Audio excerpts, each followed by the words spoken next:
এমন জায়গা নিয়ে যাব বাবা, এমন জায়গা নিয়ে যাব, ভয় নাই কষে থাই রে কোপার মাঠে কান্দে রে।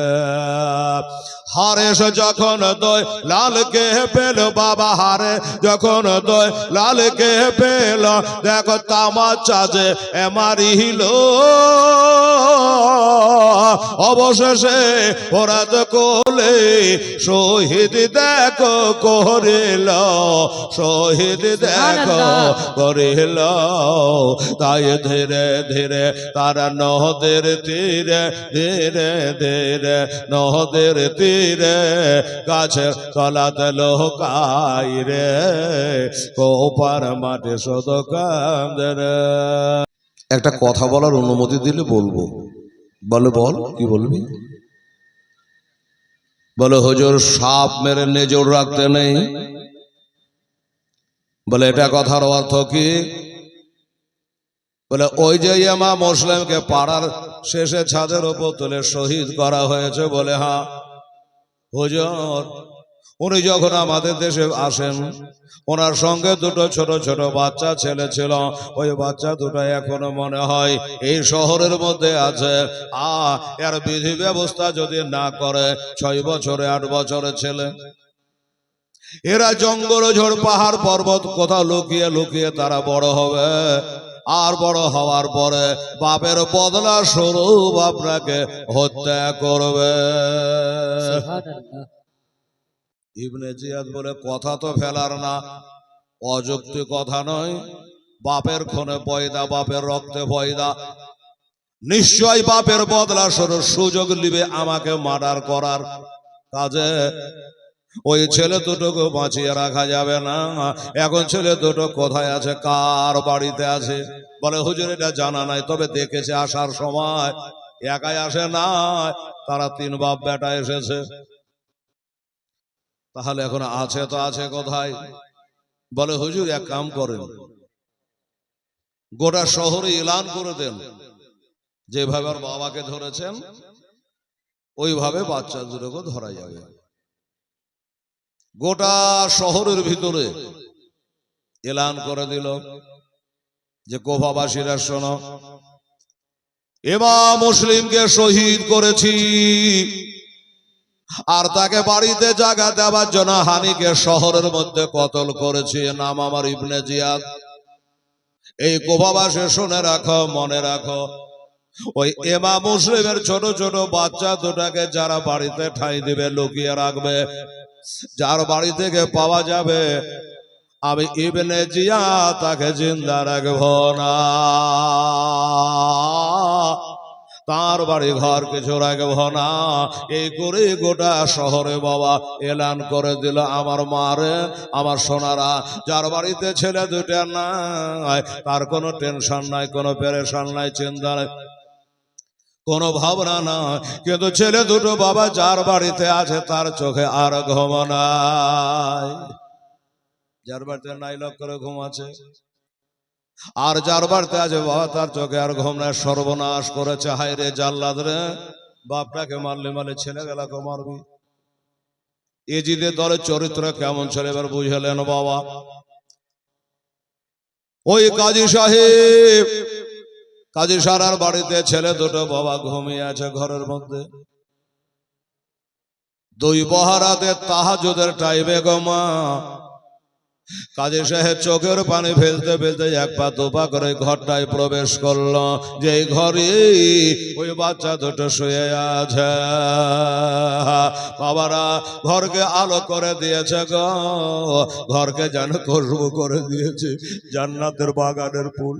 আলে রাসূল তারা মাকে হারিয়েছে বাচ্চা কালে, বাবা শহীদ হয়ে গেছে, এখনো তারা জানে না আজ আসবে, কাল আসবে, এই আসবে, ওই আসবে। এই করতে করতে ছেলে দুটো নিন চলে গেছে বাবা। আমার কাজী সাহেব চিন্তা করে কেমন করে ঘুম ভাঙায়, কিন্তু মনেরই যদি ঘুম না ভাঙায় তাও তো বিপদ, আমারও বিপদ, ছেলে দুটোরও বিপদ। তাই বলে বাবা দোনো ছেলের গায়ে হাত মেরেছে, হাতে রেখেছে, আর যেমন হাতে রাখা ছেলে দুটোর ঘুম ভেঙে গেল। চাচা, এত রাতে তো আমাদের ঘরে কোনোদিন আসেনি। আজ কদিন থেকে আপনার বাড়িতে আছি, কোনোদিন চোখে আপনার পানিও দেখিনি। আর একটা কথা, আমার আব্বা কবে আসবে গো? যেমনি বলেছে আব্বা কবে আসবে গো, কাজে সাহেব দুই ছেলেকে তুলে বাবা বুকখানে নিল, ডগরে ডগরে কাঁদে, আল্লাহ গো, এর বাবার মৃত্যুর সংবাদ আমি ছেলেগুলার সামনে এখন কি করে প্রকাশ করব, কোন মুখে বলবো? কিন্তু যদি না বলে তাও তো ছেলেরা ছাড়বে না, না শুনলে অবশেষে বলে, বাবারে তোর বাবা আর কোনোদিন আসবে না, আর তোর বাবা কোনোদিন আসবে না, তোরাকে বেটা বলে আদর করবে না, তোরাকে সঙ্গে করে সোনার মদিনায় আর যাবে না। কেন গো? বলে তোর বাপকে ওই গাদ্দারেরা ইবনে জিয়াদের ওয়ার্ডারে গতকাল পাড়ার শেষে নিয়ে গিয়া দোতলা ছাদের ওপরে তুলে তাকে শহীদ করে দিয়েছে। যেমনি বলেছে শহীদ করে দিয়েছে, অমনি জানে বড় ছেলে আব্বা গো বলে জানে অজ্ঞান হয়ে গেল। ছোটকালে মা হারিয়েছে, আবার আব্বা হারিয়ে গেল। একটু ঠান্ডা বানিয়েছে, এটা বলো ক্যান্ডা ভিড়ল। বলে বাবা আর বাবার জন্য কাজে লাভ হবে না। চাচা গো, আমার বাপের কবরটা কোথায় আছে? আমার বাবার মাজার শরীফটা কোথায় আছে? একটু রাতারাতে নিয়ে চলুন না। রব্বির হামহুমা কামা রব্বায়ানি সাগীরা, একটু দোয়া করব, জিয়ারত করব। কাজী সাহেব বললে, বাবা তোর বাবার কবর আছে তাই তোকে নিয়ে যাব। আরে কবর তো কবর, ওই গাদ্দারেরা তোর বাপের জানাজার নামাজটা পড়েনি রে বাপ, কবর দেয়নি রে, ছাদ থেকে তুলে চালিয়ে ফেলে দিয়েছে, লাশ গুলা জানে চাখানা চুর হয়ে গেছে রে বাবা, এই জন্য তোর বাপের কবরে নিয়ে যেতে পারলাম না। সুবহানাল্লাহ। কি হবে এবার? বলে বাবা তোদের ঘুম ভাগালাম কেন জানিস? এটা খবর আছে। কি খবর? বলে খবর হলো এটা, যে তোর বাবাকে তো শহীদ করেছে, ওই গাদ্দারেরা নাকি তোরাকে ধরবে, তোরাকে শহীদ করবে রে বাবা, এলান হয়ে গেছে। এই কারণে তোদের ঘুম ভাঙাইয়া দিলাম। তাই বাবা শোন, আর তোরাকে বাড়িতে রাখতে পারবো না, আর ঘরে রাখতে পারবো না, এবার তোরাকে মদিনায় চলে যাওয়া লাগবে, মদিনায় চলে যাওয়া লাগবে, তাছাড়া তোরা প্রাণে বাঁচতে পারবি না। চাচা গো, তাহলে কি উপায়? মদিনাতে এই পাড়া ওই পাড়া রাস্তাটা একটা দৌড় বেড়ে পার হয়ে যাব, এত লম্বা রাস্তা কেমন করে যাবো গো চাচা? বলে বাবারি, আমার যতটুকু জানা, ওই বাবুলিরা কাইন থেকে একটা দল যাবে সোনার মদিনা, ওই দলটার সাথ ধরে তোরা মিলে চলে চলে যা, প্রাণে বেঁচে যাবে। ছেলে দুটো বলে, চাচা বাবুলিরা কেন কোন জায়গা খানের নাম এটাও যে আমাদের জানা নেই, আমাদের চেনা নাই। বলে আচ্ছা ঠিক আছে, ব্যবস্থা করে দিচ্ছে। ওই কাজী সাহেবের একটা বেটা ছিল, নাম তার আসাদ। গভীর রাতে, নিশি রাতে এটা ডাক দিল, আসাদ রে। ওই বেটা আসাদ, কাজী সাহেবের বেটা আসাদের ঘুম ভেঙে গেল। আমার আব্বার কোনো বিবাদ হলো নাকি, ডাকে কেন? তাড়াতাড়ি করে উঠে আসলো, আব্বা কি খবর? বলে বেটা কাজ কর, জীবনে কি করেছি না করে জানি না বেটা, আজকে রাতের বেলায় আমার দিনের নবীর একটা সুন্নাত পালন করবে বেটা, হতে পারে এই সুন্নাতটা পালন করে তুই বেহেশতে চলে যাবি রে। কিসের সুন্নাত? এত রাতে কি সুন্নাত? বলছে বাবা শুন, আমার নবী পাক বলেছেন বাড়িতে যখন কোনো মেহমান আসবে, কুটুম সূত্র আসবে, ওই মেহমান যখন বাড়ি যাবে তখন একটু সাথে সাথে 10 কদম আগিয়ে দেওয়া, এটা আমার নবীর সুন্নাত। এই জন্য বলি শোন, আমাদের ঘরে যে নবী বংশের দুটো ছেলে আছে, এই ছেলে দুটোকে ধরার জন্য হাজার মানুষ বেরিয়ে পড়েছে, এলান হয়ে গেছে। তাই বেটা ওই বাবুলিরা গাইন থেকে একটা দল যাবে মদিনা, এই ছেলে দুটাকে নিয়ে গিয়া ওই দলের সঙ্গ ধরিয়ে দে, সুবহানাল্লাহ। তাহলে প্রাণে বেঁচে যাবে, এরা মদিনায় চলে যাবে। আচ্ছা ঠিক আছে, তাই হবে।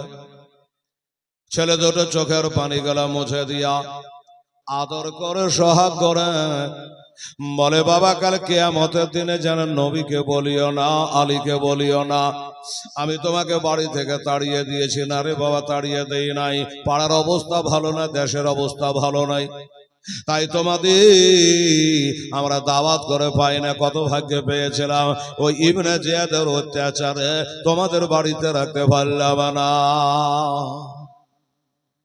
যাও বাবা, তোমরা চিনো না, আমার ছেলে তোমাদের চিনিয়ে দেবে। চলে গেল। এবার চলে যাওয়ার পরে হাতে ঘড়ি থাকা সত্ত্বেও বাবা ট্রেন ফেল হয়, বাস ফেল হয়,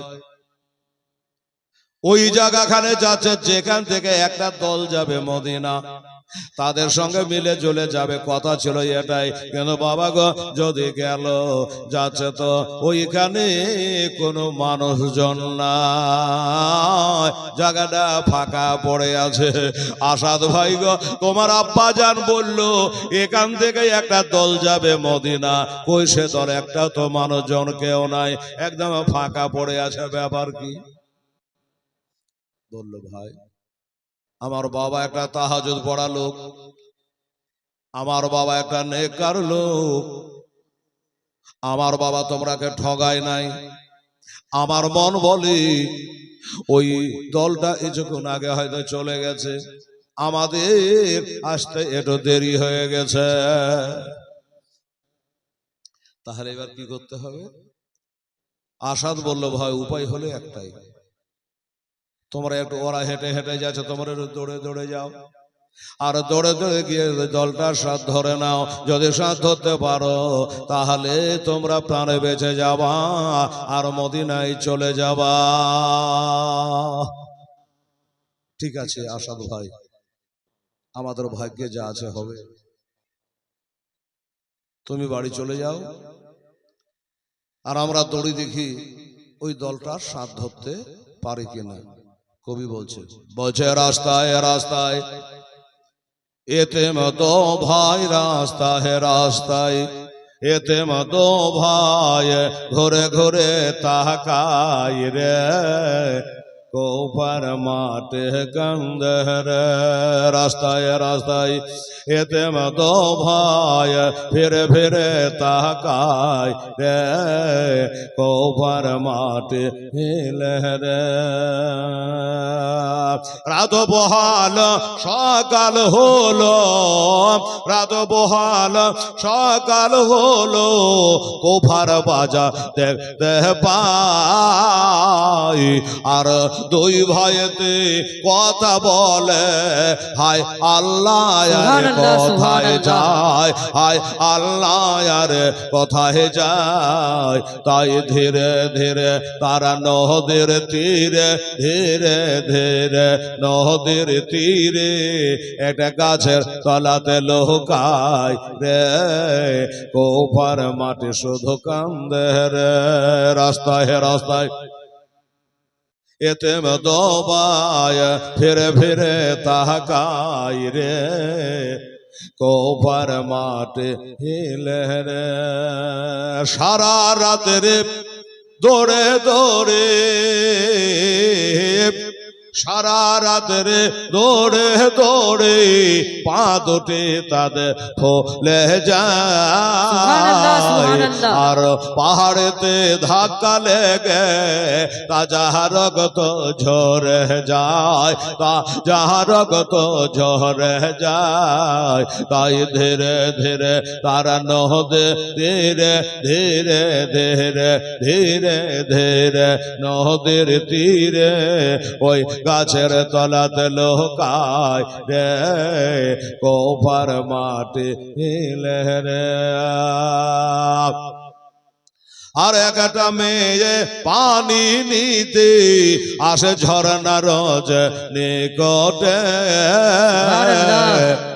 আর অবশেষে দুই লাল দেখে বোঝাইলেন তাহাদে, বোঝাইলেন তাহাদে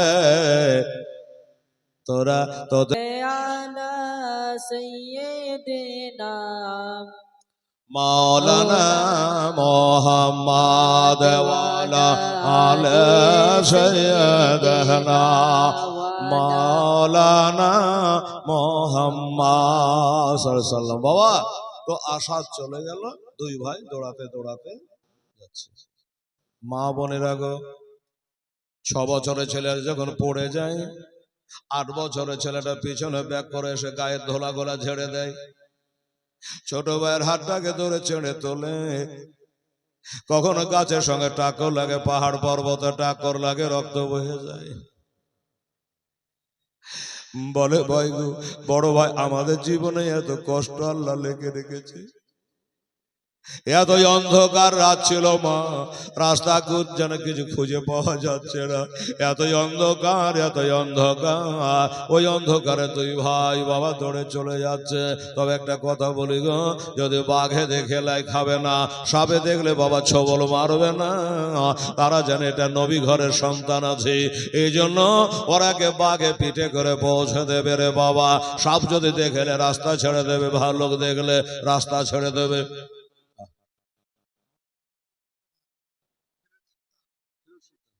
এই অঞ্চলের উপপ্রধান ফিরোজ সুলতান 5000 টাকা দিয়েছে। নারে তাকবীর, আল্লাহু আকবার, নারায়ে রিসালাত। ইয়া রাসূলুল্লাহ। উপপ্রধান সুলতান সাহেব, ফিরোজ সুলতান সাহেব জিন্দাবাদ।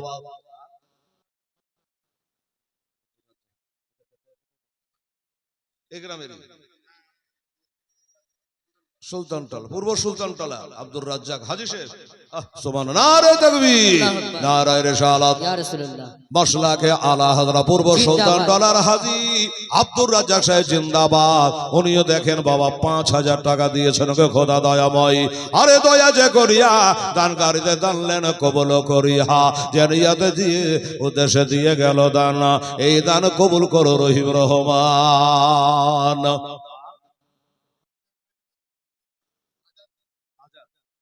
বিচুটলা ইমাম স্ত্রীর বেটা আজাদ শেখ, আমার ভাগনা কই দাদা তো আজাদ শেখ। আচ্ছা, মিচুটলা থেকে আজাদ শেখ 5000 টাকা। নারে তাকবীর, আল্লাহু আকবার, নারায়ে রিসালাত। ইয়া রাসূলুল্লাহ। মিচুটলার মোহাম্মদ আজাদ শেখ জোরে বলে জিন্দাবাদ। জিন্দাবাদ। 5000 টাকার দাতা আমার জিন্দাবাদ। ভাগিনা হলো, 5000 টাকা উনি 3 পাঁচে 15 হলো। এই বাবা কেবল তো জালসা শুরু হলো, 3 পাঁচে 15 হলো। আপনারা একটা দোয়া করেন না বাবা, এই মিচুটলা থেকে, পূর্ব সুলতানটলা থেকে, আর এটা যে কোথা থেকে, প্রধান উপপ্রধান সাহেবের বাড়ি লয়াটলা, লয়া বাজার। আচ্ছা, লয়া বাজার মানে কোনদিন পুরানো হবে না, লয়ে থাকবে। আচ্ছা, ওখান থেকে 5000। সুবহানাল্লাহ। এই বাবা তাহলে 3 পাঁচে 15, একটা করে 1000 টাকা আপনারা পারেন না বাবা, তাহলে 4 পাঁচে 20 হয়ে যায়। আমরা তারাবি তো 20 রেখাতেই পড়ি, একটু দোয়া করে দিতাম, পারা যাবে কি? চট করে দিতে হবে ইনশাআল্লাহ। সারা রাত গা ফুলে গেছে, পা ফুলে গেছে, ভোর হয়ে গেছে। যখন ভোর হয়ে গেল তো দুই ভাই চিন্তা করছে যে আল্লাহ এবার কোথায় যাব, কোন দিকে যাব। সারে তো গা ফুলিয়ে পা ফুলিয়ে দৌড়ে দৌড়ে আসলাম। ছোট ভাই জিজ্ঞাসা করে বড় ভাই, গা ফুলিয়ে পা ফুলিয়ে রক্ত ঝরিয়ে ঘুমকে হারাম করে খাওয়া দাওয়া সব ত্যাগ করি এই যে সারা রাত্রি দৌড়ালাম, তোরা কত কিলোমিটার আসলাম, কয় মাইল আসলাম, কত কোষ আমরা আসলাম। বলে বড় ভাই কিছুই বোঝা যায় না, ছোট ভাইরে কিছু বুঝতে পারা যায় না। কত আছে রে? 7। আচ্ছা, রেন্টু মেম্বার সাহেব 7,000 দিয়েছে, চাপাচাপি নাই, আরো 2টা দিন বাকি আছে, কি বলেন আপনারা? আচ্ছা, মারহাবা, নারে তাকবীর, নারায়ে রিসালাত। রেন্টু মেম্বার সাহেব জোরে বলো জিন্দাবাদ। 7,000 টাকার নগদ দিয়েছে, এখনো 2 দিন আরো বাকি আছে, ঘাবড়াবার কিছু নেই। এই তক্তাতে কাটা জোটেনি প্যান্ডেল ওয়ালার, দাঁত মাত ভাঙবে কি তাই চিন্তা করছি। একটু হাইটলি পরে মাইক চলে যেতে বুঝলে। তো কত হলো তাহলে? কত হলো বাবা? 22। 4 5 20, এখানে 7 আছে, 22। মানে দোয়া এখনো হবে না, আরো 3,000 লাগবে, আর 25 পূজাতে হবে। দেখেন তো, ছোট ভাইটা বলছে যে, বড় ভাই বলছে, দা ভাই রে এটা কোন দেশ তাও জানছি না, আর লোকজনকে জিজ্ঞাসা করতে হলে ধরা পড়ে যাব। এই মায়েরা কথাই বলে, যেখানে বাঘের ভয় ওখানে রাত হয়। বাবা গো গোটা রাত্রি দৌড়েছে, এবার গোটা রাত্রি দৌড়ে দৌড়ে দৌড়ে দৌড়ে বাবা ঘুরে ফিরে ওখানে পৌঁছেছে। ওই বাপজির মতো একটা লোক আসছে, দেওয়ালে সেটে গেছে। এই লোকটাকে একবার জিজ্ঞাসা করবো, কপালে যা আছে হবে। চাচা, ও চাচা, এই দেশের নাম কি গো? আমি যেমন জিজ্ঞাসা করলাম, লোকটা গম্ভীর স্বরে বলে, কেন জানো না তোমরা দেশটা নাম হলো কুফা শহর। ভালো যে ধরে এলেনি কুফা শহর। আর যখন বলেছে কুফা শহর, ছোট ভাই বড় ভাইকে চাপড়ে ধরে লেছে, হাই রে হাই কবার সারা রাত্রি দৌড়ালাম, এত কষ্ট করে গা ভুলালাম, পা ভুলালাম, এখনো ভয়ের জায়গা খান পার হতে পারিনি। কি করবে? আহা, তো 2 ভাই রাস্তার ধারে বসে বসে কাঁদছে। মা নাই, বাপ নাই, একটা মারপেটের বহিন আছে, তাও চাচা হোসেনের কাছে আছে। এ নানান চিন্তায় গ্রেপ্তার হয়ে 2 ভাই কাঁদছে বাবা রাস্তার পাশে বসে একটা দেওয়ালের ধারে। বসে রাস্তার ধারে এতে বাঁচা, রাস্তার ধারে এতে বাঁচা, কেন বসে কান্দে রে আরশের পায়া হিলে রে। বাবা 3 লাইনে গজল, 3,000 টাকা দিয়ে দেন, 25 হয়ে যায়, একটা দোয়া করে দিই, আমি 30-এ যাব না। বসে রাস্তার ধারে এতে বাঁচা, কেন বসে আজ কান্দিয়া যায়, খোদা তাআলা দেখতা বাও ফারেশতাদের তাই তো কয়, ফারেশতাদের তাই তো কয়, তোমরা তাড়াতাড়ি, আরে তাড়াতাড়ি করে তোমরা, তাড়াতাড়ি করে তোমরা নাও না কোলে তুলে রে আরশের পায়া হিলে রে।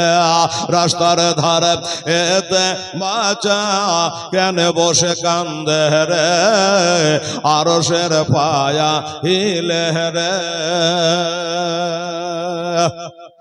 হবে না এই বাবা, 3,000 হবে না? একজনাই হোক, 3 জনাতে হোক, দেন। আরে বাবা তাড়াতাড়ি করে। আমার মা বোনেরা কোনো হাজে বিবি, ডাক্তারি, মাস্টারি, মোড়ননি, সর্দারনি, কেউ যদি পারে 1,000 টাকা দিয়ে তোমা ছেলে গেলার দুঃখের বয়ান। আর এখানে তাহলে 25,000 টাকা হয়ে যাবে, একটা দোয়া করে দিতাম। হাই হাই, রাত বহাল দিন ভরাল, রাত বহাল দিন ভরাল, আর তো সময় আরে নাই গো পিতা, নাই গো মাতা, আজ কোথায় গেলে মোরা শান্তি পাই, কোথায় গেলে মোরা শান্তি পাই। আরে থাকত যদি পিতা মাতা, থাকত যদি পিতা মাতা দুঃখ যেতাম সব ভুলে আরশের পায়া হিলে রে রাস্তার ধারে এতে বাঁচা কেন বসে কান্দে রে আরশের পায়া হিলে রে। এই আমার লস্করি টলার ভাইরা আজ 5 রাত্রে হয়েছে, কাল আর পরশু বাস শেষ। 2 দিন ফাঁকা ছিল, বুধবার বৃহস্পতিবার পাগড়ি মাগড়ি লাগিয়ে বার হচ্ছে। ও 2 দিনে হয়ে গেল হরিহার পাড়া থানা মুর্শিদাবাদ। 2 দিন, বুধবার বৃহস্পতিবার ভেবেছিলাম বাড়িতে থাকবো, কিন্তু আল্লাহ দানার মালিক এই 2 দিনে হয়ে গেল। শুক্রবার থেকে চলে যাবে ইটাহার চেকপোস্ট বহরা গ্রাম। তো একটা করে 1000 টাকা 3টা বন্ধু আমার বাপজি আমার পারলেন না ভাই, 25,000 হতে এটা দোয়া করে দিয়ে আমি জীবনীটা আগে বাড়াতাম। মায়েরা বোনেরা সবাইকে বলছি 500 করে পরে ফাটাফাট দেরি করলে হবে না, দিয়ে দিতে হবে, এটা দোয়াটা করে দিতে হবে ভাই। সুবহানাল্লাহ, আলহামদুলিল্লাহ। আমার নবীজি বলেছেন দোয়া তারাতুল বালা, বালা মুসিবত দূর হয়ে যায়, টলে যায়, দোয়ার বদলাতে। ঠিক আছে, তো কোন আল্লাহর বান্দা যদি পারেন বাবা, ওরা 5,000 7,000 করে দিয়েছে, একটা করে 1000 টাকা। 3 জন ব্যক্তি আপনারা আসেন, আমার মায়ের একটা পারলে দেন, আর আমার ভাইয়ের 2টো দেন, বুঝিয়ে দেন। ইয়েতিমের যে সেবা করে, ইয়েতিমের যে সেবা করে, তাহার গোনাহ মিটে যায়। আর খোদার দারে ফারেশ তারা খুশি হয়ে তাই তো কয়, খুশি হয়ে তাই তো কয়, ওরে সোনা চাঁদে টাকা পয়সা, সোনা চাঁদে টাকা পয়সা কিছুই সাথে বাবা যাবে না। আর এতিমের সেবা না করিলে খোদা রাজি হবে না, খোদা পাওয়া যাবে না। ওরে রাস্তার ধারে এতে বাঁচা কেন বসে কান্দে রে আরশের পায়া হিলে রে। আল্লাহুম্মা সাল্লি আলা সৈয়দনা মাওলানা মুহাম্মদ ওয়ালা আলি সৈয়দনা ওয়ালা আলে সৈয়দনা মাওলানা মুহাম্মদ। আসলের মেয়ে একটা অসুস্থ আছে, যেন 551 টাকা একটু দোয়ার জন্য দিয়েছে বাবা, দোয়া করতে হবে ইনশাআল্লাহ। আচ্ছা, রেন্টু মেম্বার 7,000 দিয়েছে, আরো ফোন পে 3,000 দিয়ে 10,000 করে দিল। মারহাবা, নারে তাকবীর, নারে রিসালাত। রেন্টু মেম্বার সাহেব 10,000 টাকার দাতা, জিন্দাবাদ জিন্দাবাদ। আচ্ছা, বেনামি ফোন পে 2,000 দিয়েছে, দাদা দাদির জন্য দোয়া চেয়েছে, তো হয়ে গেল। 3,000 হলো, 2,000 হলো, এখানে 551 টাকা হলো। এবার দোয়ার একটা বাবা মুড তৈরি হলো। ঠিক আছে, এবার এটা দোয়া করার। এবার আপনারা বসেন, আমি এখানে চাইতাম না, আরো দেরিতে চাইতাম, যে দিয়ে দিচ্ছে আমার প্রধান সাহেব দিচ্ছে, সম্মানীয় ব্যক্তি। আজান আমি দিই না। টোটোওয়ালা দেখেন তো, 5 টাকা 10 টাকা ভাড়া গো, হাজার হাজার টোটো, কোনো ব্যবসা করে শান্তি নাই। তাও দেখেন নিজে রুজি রোজগার করে 105 টাকা বেচারা দিয়েছে, আর বলছে আজান শোনার লেগে 1,000 টাকা দিয়েছে। সুবহানাল্লাহ, আলহামদুলিল্লাহ। আচ্ছা, সব মৌলবীকে আজান দেয়, আমি জালসা করি, আজান কখন দিই? আলহামদুলিল্লাহ। কিছু কিছু সব মৌলবী বাড়াইছে আবার বাবা, বেলাল আজান দিয়েছিল বলে বাস টাইম পাস করে দিলে, আজান দিয়ে 10 মিনিট। কি যে দুনিয়া শুরু হয়েছে। তো যাই হোক, আমি আজান দিই নে বাবা, হ্যাঁ, আর আজানের টাইম হলে না আজান হবে। ঠিক আছে, তোমার দোয়া হয়ে যাবে। তাহলে আসুন আমরা একটা দোয়া করে দিই, তারপরে জীবনী বড় মর্মান্তিক জীবন একটু আগে বাড়ে। দোয়া করেন, আল্লাহুম্মা রব্বানা আতিনা ফিদ দুনিয়া হাসানাতাও ওয়া ফিল আখিরাতি হাসানাতাও ওয়া কিনা আযাবান নার। ইয়া আল্লাহ, 5,000 10,000 করে তোমার বান্দারা দান করেছেন আল্লাহ। 1551 টাকা দান করেছে আল্লাহ রব্বুল আলামিন। কেউ মায়ের নেবে, বাবার নেবে, দাদু দাদির নামে আল্লাহ গো হাজী সাহেব পর্যন্ত দান করেছে। আমার আব্দুর রাজ্জাক হাজী সাহেব আল্লাহ উপপ্রধান সাহেব দিয়েছে, মেম্বার রেন্টু সাহেব তিনিও 10,000 দিয়েছে, আজাদ 5,000 দিয়েছে আল্লাহ। আর যারা দিয়েছে মৌলা একসঙ্গে সকলে দানটা তুমি কবুল মঞ্জুর করে নাও আল্লাহ। তাদের পিতা মাতা ভাই বোনেরা দাদু দাদি নানারা যারা ইন্তেকাল করে গেছি আল্লাহ তাদের কবরে সবখানে পৌঁছায় দিয়া কবর গুলাকে আল্লাহ তুমি জান্নাতে টুকরা বানিয়ে দিও মাওলা। রব্বানা তাকাব্বাল মিন্না ইন্নাকা আনতাস সামিউল আলিম ওয়া তুব আলাইনা ইন্নাকা আনতাত তাওয়াবুর রহিম। ওয়া সাল্লাল্লাহু তাআলা আলা খায়রি খালকিহি ওয়া আজওয়াজিহি ওয়া যুররিয়াতিহি ওয়া আহলি বাইতি আজমাইন বিরহমাতিকা ইয়া আরহামার রাহিমিন। আমিন সুম্মা আমিন। বাহাগেলা ইলাহা ইল্লাল্লাহু মুহাম্মাদুর রাসূলুল্লাহ। আল্লাহুম্মা সাল্লি আলা সাইয়্যিদিনা মাওলানা মুহাম্মদ ওয়া আলা আলি সাইয়্যিদিনা ওয়া আলা আলি সাইয়্যিদিনা মাওলানা মুহাম্মদ। আল্লাহুম্মা সাল্লি আলা সাইয়্যিদিনা মাওলানা মুহাম্মদ সাল্লাল্লাহু আলাইহি সাল্লাম। বাবা গো আবার মা বোনেরা ভাইরা পূজনেরা ও বাবা এবার ছেলে দুটো বলল এইখানে বসে বসে কাঁদলে আর আমাদের উপায় হবে না, পয়সালা হবে না। এখানে বসে বসে কাঁদবো আর দোকানদারেরা দোকান খোলার জন্য আসবে, চাষিরা চাষ কামের জন্য আসবে। আমাদের কান্না দেখে তখন দৌড়ে আসে, জিজ্ঞাসা করে তোরা কারা রে? আমরা বলবো আমরা ইমাম মুসলিমের দোনো বেটা। তখন খাপ করে হাত ধরে নেবে আর ইবনে জিয়াদের জাল্লাদের কাছে গিয়ে আমাদের পৌঁছে দেবে, আমাদেরও গলা কেটে নেবে। এইখানে বসে বসে কাঁদে যাবে না। বড় ভাই কোথায় যাবেন, কোন দিকে যাবেন? বাবা নাই বাবার কাছে যাবে, মা নাই মার কাছে যাবে।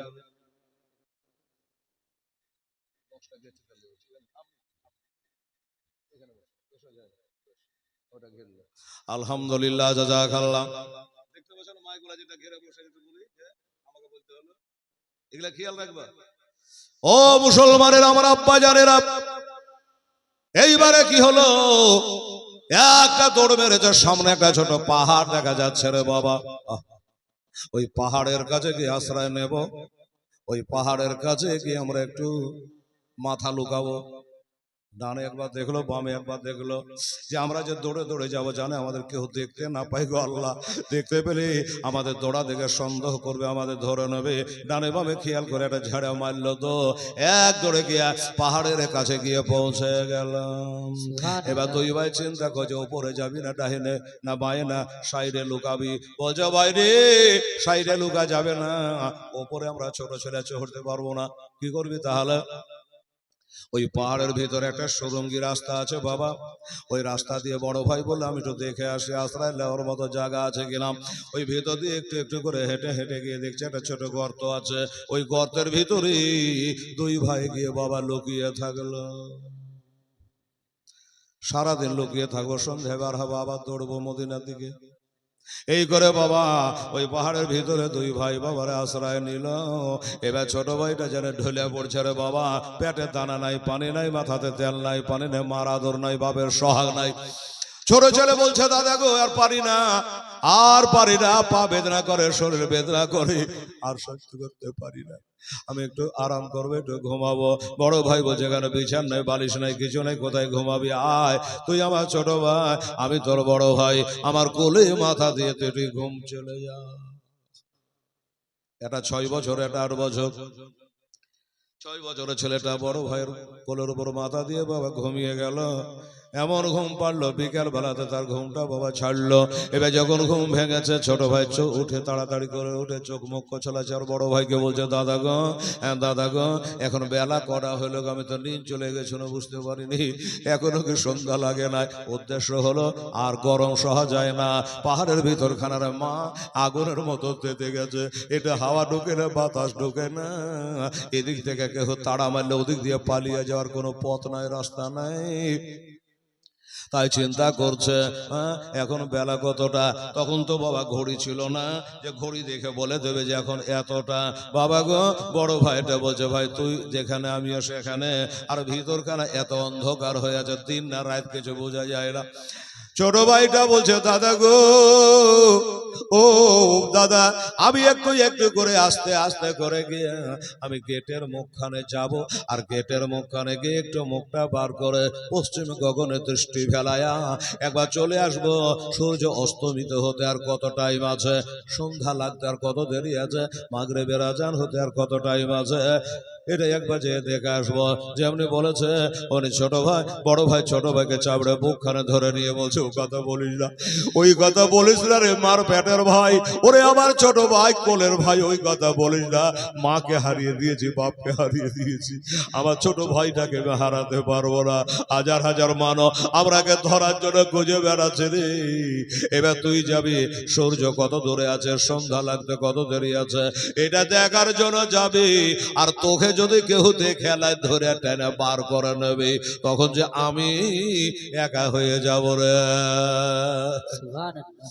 আমি যে একা হয়ে যাব। ছোট ভাই বলছে, দাদা বল কাদরে খাইরিহি ওয়া শাররিহি মিনাল্লাহি তাআলা ওয়াল বাসু বাদাল মাউত। ভালো মন্দ যা কিছু হয় সবই আল্লাহ হইতে হয়, এটা তুমি মনে রেখো বড় ভাই। কপালে যদি কষ্ট লেখা থাকে, এখানে লুকিয়ে থাকলে হবে, বাইরে গেলে হবে, ওইটা চিন্তা করো না। খালি তুমি আমার বড় একটু দোয়া করিয়ে দেখি কি হয়। আমি যাব, আমার এই বডিখানা ভিতরে রাখবো, আর মাথাটাকে খালি বার করে একবার তাকিয়ে দেখবো গো বড় ভাই। বারবার করে যখন বললো, বলে যা তবে সাবধানে পা ফেলাবি রে, কোনো মানুষের আহাত পেলে, আওয়াজ পেলে তাড়াতাড়ি মাথাটাকে ঢুকিয়ে নিবি রে, যেন ধরা দিস না ভাই। আচ্ছা ঠিক আছে, তাই হবে। আস্তে আস্তে করে রুকু সেজদা যেমন করে করে মা ছাপড়ে আস্তে আস্তে আস্তে আস্তে লুক লুক লুক লুক করে গিয়ে বিয়ে বাবা ওই পাহাড়ে গেটের মুখখানে গিয়ে পৌঁছালো। রাস্তা ঘন্টার পরে ঘন্টা ফাঁকা পড়েছে, মানুষ ছিল না, জন ছিল না, আর না হলে কপাল। ওরে বাবা, যেমনি মাথা কেনা পার করেছে সূর্য দেখার জন্য, খোদার হুকুম ছাড়া গাছের পাতা হিলে না, যেমনি মাথাটা বার করেছে, আর যারা খোঁজাখুঁজি করছিল তাদের মধ্যে একজন এসে হাজির। একজনা এসে আছে, কাপ করে মাথার চুলগুলাকে ধরে ফেলেছে রে বাবা, মাথার চুলগুলা ধরে বাহিরে টানছে। যেমনি বাইরে টানা হিজড়া আরম্ভ হয়ে গেছে, ছোট ছেলেটা বলছে, দাদা গো আমি ধরা পড়ে গেলাম, কে জানে আমার মাথার চুলগুলা ধরে বাইরে টানে গো, আমি আর পারি নে গো দাদা। ওনে দাদা ভিতর থেকে টানছে, বড় ভাই পিছনে টানছে, দুশ্মন বাহিরে টানছে, মাঝে থেকে ছেলেটার জান যাচ্ছে। ও বড় ভাই টানাটানি করুন, আর পাচ্ছি না গো। বাহিরের লোকটা এমন করে আমার মাথা চুলগুলাকে টাইট করে ধরেছে, আমার দেহে জানে আগুন ধরে গেল। আর পানিটা ছেড়ে দাও। বড় ভাই ছোট বারে দুঃখর বিকলি দেখে বাবা ছেড়ে দিল, আর যেমনি ছেড়ে দেওয়া টান মেরে বার করে নিল। এবার বড় ভাই চিন্তা করছে, হায় রে, একমার পেটের আমরা দুই ভাই, আমার ছোট ভাই ধরে পড়ে গেল, আমি এখানে গা লুকিয়ে থাকবো, এখানে মাথা লুকিয়ে থাকবো, কদিনকার দুনিয়া রে, মরতে কি হবে না রে, কবরে কি যেতে হবে না রে, আমার বাপ গেছে, মা গেছে, দুদিন পরে যেতাম না, হয় আগে যাব, তাই বলে আমার ভাইকে আমি একাই ছাড়ব না। বাবারা, আমার মা বোনেরা, মার পেটের ভাই কেমন ভাই দেখেন বাবা গো, সুবহানাল্লাহ। ও বাবারা, মা বোনেরা, ওই ভাইকে ধরে কথাবার্তা বলে, আর ওই মাঝে বড় ভাইটা 8 বছরের ছেলেটা বেরিয়ে চলে আসলো, পাশাপাশি দুই ভাই দাঁড়ায়া জিজ্ঞাস করে, তোদের বাড়ি কোথায় রে, তোদের বাবার নাম কি রে, জিজ্ঞাস করলো। এরা বাবা মিথ্যা কথা বলতে জানে না, মিথ্যা ঘরে পয়দা হয় না। এরা বললো যে, বাবা গো, চাচা গো, চাচা গো, আমাদের বাড়ি হলো মদিনা শরীফ গো চাচা, আমরা মা ফাতেমার বাগানের ফুল গো, আমরা যে আলে রাসূল গো, আমরা হলো ইমাম মুসলিমের দন বেটা। খাপ করে দুজনের হাতকে মজবুত করে ধরল। দুইজনের হাতকে মজবুত করে ধরেছে, বলে আর কোথায় যাবি তোরা, তোদেরকে তো খোঁজাখুঁজি করছিলাম, চল তোরাকে নিয়ে যাবো ইবনে জিয়াদের দরবারে। বলে চাচা, ও চাচা, আর কোনদিন তোমাদের দেশে আসবো না, আমাদের মা নাই, ভাই নাই, বাবা নাই, কেউ নাই, আমরা হনু ইয়েতিম গো, আমাদের ছেড়ে দাও না গো। এটা দূরে দূরে মদিনায় চলে যায়। ওই বাবা, ওর তেলে দয়া হলো না, ওর তেলে মায়া হলো না, এবার টানতে টানতে বাবা নিয়ে গেল ইবনে জিয়াদের দরবারে। সুবহানাল্লাহ। হুজুর, এই দেখেন, এই ছেলে দুটোর কথা বলছিলাম, পাহাড়ের মধ্যে লুকিয়েছিল, পাহাড়ের মধ্যে লুকিয়েছিল, আমি তাদের কত কষ্ট করে ধরে আনলাম। এই ছেলে দুটোই হলো ইমাম মুসলিমের দন বেটা, তাই নাকি বললে? হ্যাঁ। এক কাজ কর,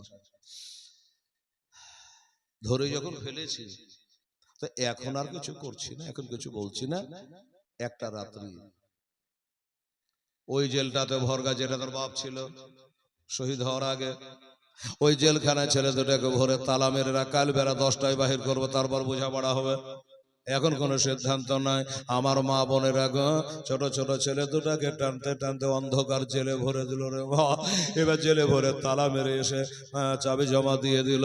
একজনে বলে, হুজুর জেলখানায় তো ভরলেন, তালা তো মারলেন, সব ঠিক আছে, কিন্তু হুজুর জানের ভয় না কার আছি, প্রাণের ভয় না কার আছে? রাতের বেলা যদি তালা মোছড়ে ভেঙে দিয়া, জানলা ভেঙে দিয়া, হুজুর যদি রাতের বেলায় জানের ভয়ে কোনো মতে পালিয়ে যায়, তাহলে আর জীবনে ধরতে পারবেন না। পিঞ্জরা ভাঙা পাখি ধরা যায় না হুজুর, এজন্য বলছিলাম এটা কোনো উপায় করে। বাদশাহ বলে, কথাটা মন্দ না, ঠিকই কথা বলেছিস বাবা, যদি জেল থেকে কোন রকম পালিয়ে যায় আর ধরতে পারবো না, কি করা যায়? একজনকে ডাকলো, এই এক কাজ করতো, জেলখানার চাবিটালে একটা চেয়ারলে, আর ওই গেটের কাছে বসে বসে সারা রাত পহরা দে, ঘুমাবি না, কাল তো দিনে ছুটি থাকবে। ওই ছেলে দুটো যেন পালাইতে না পারে, ওই জেলের গেটে পহরা দে বাবারা। লোকটা সরকারি চাকরি করে, যা হুকুম হবে মানতেই হবে, রাজি হয়ে গেল। এবার চাবিটা পকেটে রেখে চালিয়ে গেটখানে বসে আছে বাবা, ঘুম যায় না। ওই বাচ্চা দুটো জেলখানার মধ্যে যখন আব্বা গো করে কাঁদে, বড় ভাইটা বলছে, ছোট রে, এই জায়গাখান মনে হচ্ছে এখান করে তোর বাপ আমার বাপ শহীদ হওয়ার আগে রাতে এখান করে তাহাজ্জুদের নামাজ পড়েছিল রে। ছোট ভাইটা বলছে, বড় ভাই গো, আমরা কাজী সাহেবের বাড়িতে নিন চলে গেছে না গো বড় ভাই, এটা জানলা দিয়ে বোধহয় আমাদের নাম ধরে কত ডেকেছে, আমরা ঘুমের জন্য শুনতে পাই, এটা আন্দাজ করছে। এমনি করে আব্বা বাব্বা করে মা মা করে যখন কাঁদে, যে লোকটা চাবি নিয়ে চেয়ারে বসে আছে, লোকটা পাক্কা মুসলমান, দিনদার, ইমানদার, জান্নাতি মুসলমান, কিন্তু এ যে দিয়ে দরবারে চাকরি করে, চিন্তা করে, হ্যাঁ রে, আমি যে নবীর কলমা পড়েছি, আর ওই নবীর ঘরে দুটো ছেলে জেলখানায়, বিছানা নাই, বালিশ নাই, খাবার নাই, পানি নাই, কোনো ব্যবস্থাপনা কিছু নাই, নাস্তা পানিও না। ওই ছেলে দুটো জেলখানায় আব্বা আব্বা করে কাঁদবে, আর আমি তারাকে বাইরে চেয়ারে বসে বসে জগাবে। এটা কেমন হয়? আমার নবী কাল হাসরে আমাকে জান্নাতে নিয়ে যাবে না, আমার ঘরে দুটো ছেলে জেলখানায় ছিল, তুই চেয়ারে বসেছিলি। কি বলবো নবীকে, জান্নাতে যেতে পারবো না। চিন্তা ভাবনা করলো যে কপালে যাহাই হবে, চাবি তো আমার কাছে আছে, তালা খুলে ছেলে দুটোকে না হয় পাঠিয়ে দিই। তালাতে চাবি দেয়, তাহলে ডাহিন পাকে চাপড় মারে, কড়কড় করে তালাটা খুলে যাবে কামফাতে। কিন্তু বাবা গো, চাবি ঢুকিয়ে দিয়ে চাপড় মারতে যায়, আর হঠাৎ করে মনে পড়ে যায়, আল্লাহ আল্লাহ, খুলে তো দেব, বাহিত করে নেব, কিন্তু ওই গুন্ডা ইবনে জিয়াদ জানতে পেরে যায়, আমাকে রাখবে না, চাকরিয়ে থাকবে না, আমার বেতনটাও দেবে না, আমার ছেলে ফেলে বিবি বাল বাচ্চা আর কি হবে। এই চিন্তা করে চাবিটা টেনে আবার বাহির করে পকেটে রেখে দেয়, আবার বসে যায়। এই করে একবার উঠে একবার বসে, এই করতে করতে করতে করতে যখন ছেলেটা বিকলি কান্না কাঁদছে বাবা, তখন একবার চিন্তা করলো যে কাজ করবে, কি হবে? খুব জোর হয়তো আমাকে এই বাচ্চা দুটাকে ছাড়লে আমাকে কতল করে দিবে। হযরত হানজালা মনে পড়ে গেল নবীর একটা সাহাবী হযরত হানজালা রাদিয়াল্লাহু তাআলা আনহু তার মাজারখানা মদিনায় জিয়ার করে আসুন রে বাবা, উহুদের যুদ্ধ হবে। নবীজি বলেছে বেলাল রে, আবার বেলাল মদিনায় এলান করে দে কারা কারা ইসলামের জন্য একটু রক্তদান করতে পারে, কারা কারা যুদ্ধে যাবে রে বেলাল, এলান করে দাও। যখন বলেছে এলান করে দিয়েছে, আমার হযরতে হানজালা রাদিয়াল্লাহু তাআলা আনহু নতুন বিয়ে করেছে, আর নতুন বিয়ে করে বাসর রাত্রে জপতেছে। আল্লাহ আল্লাহ, ওই বাসর রাত্রিতে বিবির সঙ্গে বাবা হামবাস্তারি হয়ে গেছি, বিবির সঙ্গে মিলন হয়ে গেছে। ও বাবা ফজরে আগে আগে গোসল করবে, হঠাৎ করে যেন আওয়াজ শুনতে পেল বেলালে। চিন্তা করে আল্লাহ, আমি যদি এখন বিবির কাছে মাপলেই বিবিকে বলতে যাই, ফরজ গোসল আদায় করতে যাই, তাহলে ওই যুদ্ধে শামিল হতে পারবো না। খোদা গো আমাকে মাফ করো। সুন্দরী বিবির সাথে আর কথা হলো না, মাথায় একটা পাগড়ি জড়ায় লিয়া ইন্দারা তলাতে ওই বালতি দড়ি রেখে দিয়া উহুদের যুদ্ধে বাবা শামিল হয়ে গেছিল। ওই লোকটা বলছে আমি কি পারি না, নবীর মোহব্বতে যদি বিবি রেখে চলে যেতে পারে, নিজের জানটা দিতে পারে।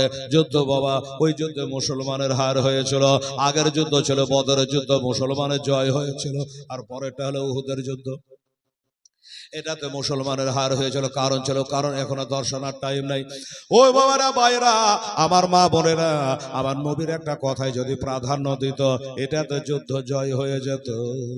তাই বলছে বাবা যুদ্ধ সমাপ্ত হয়ে গেল। আমার নবী বলে সাহাবারা রে, লাশগুলা এক জায়গায় করো, আমি নবী জানাজা পড়বো, দাফন করবো। লাশগুলা এক জায়গায় করা হলো, কিন্তু আমার নবী বলে সব লাশগুলা পাওয়া গেল। বলে হুজুর একজনকে নামতে আমরা দেখেছি, মাথায় পাগড়ি দিয়ে নেমেছিল, নিজের চোখে দেখেছি, তার নাম হযরত হানজালা রাদিয়াল্লাহু তাআলা আনহু। হুজুর গো, যারা জীবিত অবস্থায় আছে তাদের মধ্যে হানজালাকে পাওয়া যাচ্ছে না, যারা শহীদ হয়ে গেছে তাদের মধ্যে পাওয়া যাচ্ছে না। এত ভালো করে খোঁজলাম, নবী বলে আর একটু ভালো করে খোঁজো, এদিক ওদিকে পাহাড়ের আঁজরে পাঁজরে নিচু জায়গাগুলোতে একটু ভালো করে খোঁজ করে দেখো। আবার খুঁজলো, তোর নবী তন্ন করো বাবা, খুঁজলো, হানজালাকে পাওয়া গেল না। নবী বলে ইন্নী আরা মালা তারাও না, ওয়া ইন্নী আসমাউ মালা তাসমাউ না, আমি যা দেখি তোমরা তা দেখো না, আমি যা শুনি তোমরা শোনো না। নবী গো, আমরা অত খুঁজলাম পেলাম না। আমার নবী বলে দাঁড়াও, তোমরা তো পাহাড়ে খুঁজেছো, পর্বতে খুঁজেছো, গর্তে খুঁজেছো, নিচু জায়গা উঁচু জায়গা সব তোমরা খুঁজেছো, পেলে না। আমি নবী একটু আসমানে খুঁজেলি।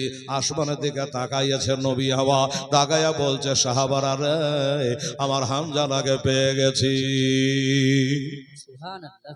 হানজালাকে পেয়ে গেছি। হুজুর কোথায়? বলে আল্লাহ নূরের ফেরেশতারা হানজালাকে তুলে নিয়ে গেছে আসমানে, আর হাউজে কাউসারের পানি দিয়ে তার গোসল দিচ্ছে। হুজুর, যারা শহীদ হয়ে যায় তারাকে কাফন দেওয়া হয় না, তারাকে গোসল দেওয়া হয় না। এতগুলা সাহাবী যে শহীদ হলো ৭৭ জন, কাউকে নিয়ে গেল না। আর হানজালাকে নিয়ে গেল কেন? বলছে এটা আমার মুখ থেকে শুনবা না, তার বিবির কাছে শুনবা। তার বিবি বলেছিল হুজুর আমাদের নতুন বিয়ে হয়েছিল, বাসর রাত্রিতে মিলন হয়েছিল, না পেকে অবস্থায় ছিল, এটা কেউ দুনিয়ার না জানে, আল্লাহ তো জানে। এই কারণে আল্লাহ দেখলো আমার হানজালা, আমার নবীর আশেক হানজালা আজ নাবাক অবস্থায় কিয়ামতের ভোর পর্যন্ত কবরে শুয়ে থাকবে রে ফেরেশতারা, এটা সম্ভবপর নয়। সবাই তাড়াতাড়ি করো, হানজালাকে তুলে নিয়ে চলে আসো। আর আনার পরে আমার হাউজে কাউসারে পরে দিয়ে গোসল বানায়া হানজালাকে আবার জমিনে পৌঁছে দেওয়া হলো। উদ্দেশ্য হলো বলা, এই চাভিয়ালা লোকটা চিন্তা করছে যে হানজালা যদি নিজের নতুন বিবিকে ছেড়ে দুনিয়ার মায়া ছেড়ে নবীর প্রেমে ইসলামের মহব্বতে যদি গিয়ে শহীদ হতে পারে, ওই নবীর ঘরে ছেলে দুটা, আমি কি তার জন্য কিছু করতে পারি না? যে নবীর কালমা লা ইলাহা ইল্লাল্লাহ মুহাম্মাদুর রাসূলুল্লাহ আমি পড়েছি, আমি কি কিছু করতে পারবো না? পাঁচ পাঞ্জাতনের জন্য যদি দরকার হলে আমার জীবনটা দিয়ে দেব, কিন্তু আমি চেয়ারে বসে পহারা দেব, আর ওই ছেলে দুটো জেলে কাঁদবে, সহিতে পারবো না। একবারে চূড়ান্ত সিদ্ধান্ত নিল যে যাহাই হবে, মনকে শক্ত করে চাবিটাকে বার করে তালায় দিয়ে দিল, চাপন দিয়ে তালা খুলে গেল। তালা খুলে গেছে, ছেলে দুটো দেওয়ালে সেটে গেছে। চাচা গো, ও চাচা, কাল বেলা 10টার সময় তো জেলখানা খুলবার কথা, আজকে রাত 12টায় তালা খুলে গেল, কারণটা কি? সরকারের আইন কি আবার পাল্টে গেল নাকি? বলে না বাবা, আস্তে কথা বল, আস্তে কথা বল, দেওয়ালের কান আছে রে, আঁজর পাঁজরে দুশ্মনেরা ঘুরে বেড়েছে রে, তোদেরও জান যাবে, আমারও মান যাবে, আস্তে কথা বল বাবা, আস্তে কথা বল। ছেলে দুটো জিজ্ঞাসা করে, চাচা একটা কথা জিজ্ঞাসা করব আপনাকে, সেটা হলো আপনি এজিদের দলের লোক না হোসাইনের দলের লোক? আপনি এজিদকে মানে না হোসাইনকে মানে? এই উত্তরটা খালি নেব। হ্যাঁ রে বাবা, তোরা ছোট ছোট ছেলে, এই কথা কেন জিজ্ঞাসা করিস? আমি এজিদের দলের লোক না হোসাইনের দলের লোক, কি জন্য জিজ্ঞাসা করি? ছেলে দুটো বলছে, চাচা গো, যারা হোসাইনের দলের লোক হবে তার দিলে দয়া থাকবে, মায়া থাকবে, আর যারা এজিদের দলের লোক তার দিলে দয়া থাকবে না। এই জন্য জিজ্ঞাসা করলেন, চাচা একটু লক্ষ্য করে বলো না গো, আমাদের দিলে শান্তি হোক গো, একটু জান বসুক গো। আপনি বলে ছেলে দুটোকে বুকখানে নিয়ে কপালে চুমা খাই আর বলি, বাপুরে আমি এজিদের দরবারে চাকরি করি, তাই লোকে আমাকে এজিদের লোক মনে করে, তোদের কানে কানে বলে দিলাম আমি কিন্তু গোলাম মানে মোস্তফা, আমি হোসাইনকে মাননে वाला, ये बाबा হাসান হোসেনকে মাননে वाला, আমি আলী আর ফাতেমাকে মাননে वाला, আমি নবীকে মাননে वाला রে বাবা। এবার তোরা শান্তি পেলি? বলে আলহামদুলিল্লাহ, শান্তি পেলাম। বাবা চল বাইরে চল, বাইরে চল, আমার গুপ্ত খবর জানা আছে। সকাল হতে গেলে তোর বাবার মতো করে তোদেরকে ওই পাড়া শেষে নিয়ে যেতে পারে বা বাজারে নিয়ে যেতে পারে, যে তোদের মাথা কেটে নিবে বাবা, দু ভাইয়েরই মাথা কেটে নেবে, তাই নাকি? বললে হ্যাঁ। সর্বনাশ, তো চাচা কি করতে হবে?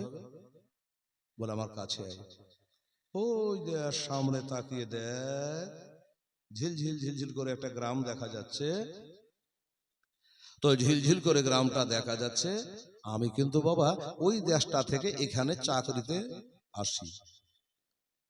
হ্যাঁ গো চাচা, ওই দেশটার নাম কি? বলছে কুদসিয়া। ওই দেশটার নাম হলো কুদসিয়া।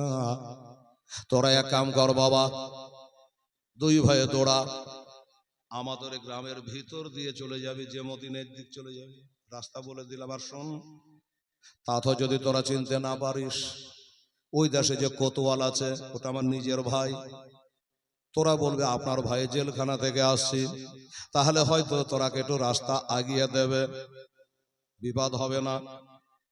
ছেলে দুটো বলে, চাচা গো, কথাটা তো খুব ভালো বলেছেন, আপনার ভাইকে বলবো, আপনার ভাই আমাদের রাস্তা আগিয়ে দেবে, আপনার ভাই জেলখানা থেকে আসলাম বলবো, কিন্তু যদি বলে আমার ভাই জেলখানা থেকে এরই তোর কাছে প্রমাণ কি আছে, কি বলবো? চাচা গো, আল্লাহ আপনার ভালো করবে গো, আল্লাহর নবী আপনাকে বেহেশতে নিয়ে যাবে গো, আমাকে একটু চিঠি লিখে দেন চাচা, দু কলম লিখে দেন চাচা, যদি জিজ্ঞাসা করে ওই লিখিতটা দেখাবো, আপনার সহি করা কাগজখানা দেখাবো। লোকটা বলে, বাবা রে, কথা তো দামি বলেছি, কিন্তু এখন লেখার টাইম কোথায়, কালি কোথায়, দোয়াত কোথায়, হ্যাঁ কতক্ষণ ধরে লিখবো বাবা, এখন লেখালেখির টাইম নাই। তবে এক কাজ কর, এই তো আমার হাতে একটা আংটি আছে রে, আংটিতে আমার নাম লেখা আছে মিমসিন কাপ অরে, 5টা অক্ষর দিয়ে আমার নাম লেখা আছে, আবার নাম লেখায় আংটিটা তোরাকে দিলাম, প্রয়োজন হলে আমার ভাই যদি দেখতে চাহে প্রমাণ, তো আমার নাম লেখা আংটিটা দেখাবি, তাহলে রাস্তা আগিয়ে দেবে। ঠিক আছে চাচা, এটাও একটা কথা দেন। আংটিটা নিলেন, দুই ভাইকে বার করে দিলেন, ছেলে দুটো বলছে চাচা গো ছেড়ে তো আমরাকে দিলেন, কিন্তু সকাল 10টাতে আপনার কি অবস্থা হবে আপনি কি ভেবেছেন? বলে হ্যাঁ শতবার ভেবেছে, অনেকবার ভেবেছি, 6 ঘন্টা ধরে ভেবেছি। কি হবে রে বাবা, তোর নামে না হয় আমি শহীদ হয়ে যাব রে, তোদের নামে না হয় কোরবানি হয়ে যাব রে বাবা, এর ছাড়া আর কিছুই করতে পারবে না। বাবারা, আমার মা বোনেরা, ওই ছেলে দুটো আবার দৌড়তে দৌড়তে মদিনার পথ ধরলো বাবা। আবার মদিনার পথ ধরবো মনে আশা লইয়া আবার দৌড়তে দৌড়তে দৌড়তে দৌড়তে দৌড়তে দৌড়তে চলে যায়। আবার চলে গিয়ে সকাল হয়ে গেল। ওই ঝিলঝিল করছে দেশটা, ওই দেশে গিয়ে দেশে নাগাল পাওয়া গেল না, ওইখানে পৌঁছানো গেল না। আবার দৌড়াতে দৌড়াতে দৌড়াতে আবার ভোর হয়ে গেল।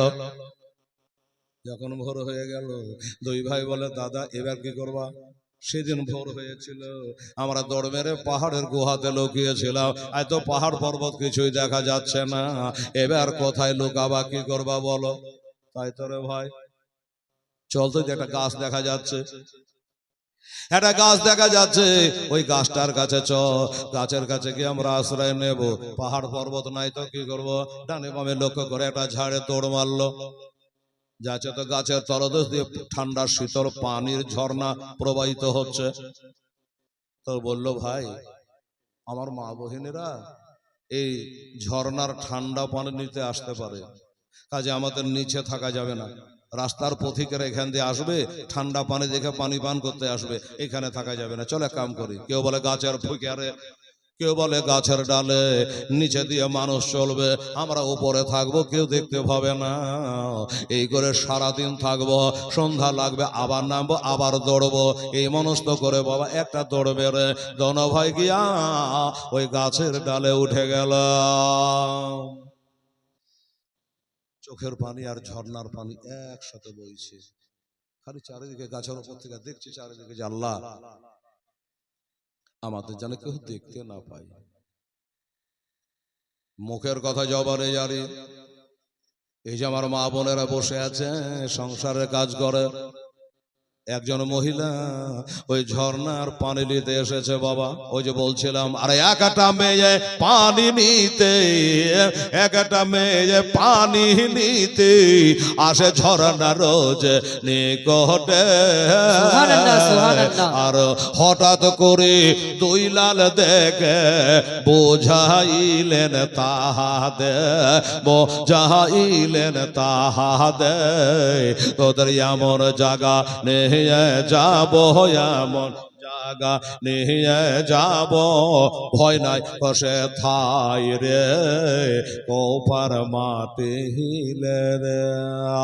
মেয়েটা পানি নিতে গেছে বাবা, মা বোনের আগো, মেয়েটা কিন্তু পানি নিতে গেছে, কলসি চুপড়ে পানি নিয়ে হাট বাড়ি, কিন্তু যাইছে না বাবা। মেয়েটা খালি দেখছে, পানি দিকে লিজিয়ে লিজিয়ে চোখ পড়ে পড়ে তাকিয়ে তাকিয়ে দেখছে। মা বড় বড় হেলাল রে, পানিতে দেখার কি আছে, কি দেখছে? মেয়েটা দেখছে খোদা গো, আকাশে চাঁদ হলো একটা, কিন্তু পানির ভিতরে দেখা যাচ্ছে 3টা। ওই ছেলেটা চাঁদের মতো চেহারা, দুই ভাইয়ের মুখটা পানির মধ্যে ঝিলমিল ঝিলমিল করছে। বিশ্বাস হলো না মা বোনেরা, সকাল বেলাতে 5খানা থালে, 4খানা থালে, 10খানা থালে একটু একটু করে পানি রেখে দেবেন, আর তাকিয়ে দেখবে 10টা থালের ভিতরে 10টা চাঁদ হিলছে, চাঁদ কিন্তু একটাই। কথা ঠিক আছে বাবা, বোঝা গেল? ও বাবারা, ওই মেয়েটা বারবার করে তাকায়া তাকায়া দেখি এইখানে 3টা চাঁদ দেখা যাচ্ছে কেন? ওরা কানে কানে দুই ভাই বলছে দাদা মেয়েটা পানি নিতে এসেছে, পানি নিয়ে যাচ্ছে না কেন? বড় ভাই কানে কানে বলছে আস্তে কথা বলো, মেয়েটা শুনে নিবে রে, আর মেয়েটা যদি শুনে নেয় আমরাকে ধরে নেবে রে। শোন ভাই, মেয়েটা পানি নিচ্ছে না কেন জানি? তোর আর আমার এই মুখের ছবিটা পানির মধ্যে মেয়েটা দেখতেছে। ভয়ঙ্কর ব্যাপার একবারে। এবার মেয়েটা তো পানির দিকে দেখছে, ছেলেরা উপর থেকে মেয়েটাকে দেখছে, এদিকে দেখা দেখি চলছে, ওদিকে কি হলো দেখেন। বেলা হয়ে গেছে 10টা, চাষতে টাইম হয়ে গেছে। ইবনে জিয়াদকে কেরা বলে দিয়েছে, হুজুর কিছু শুনেছেন? কিসের কথা? এই তো শোনেননি, তাহলে কি হয়েছে রে বাবা? বলছে হুজুর ওই যে ছেলে দুটো জেলে রাখা ছিল না? বলে হ্যাঁ। আউট, পার।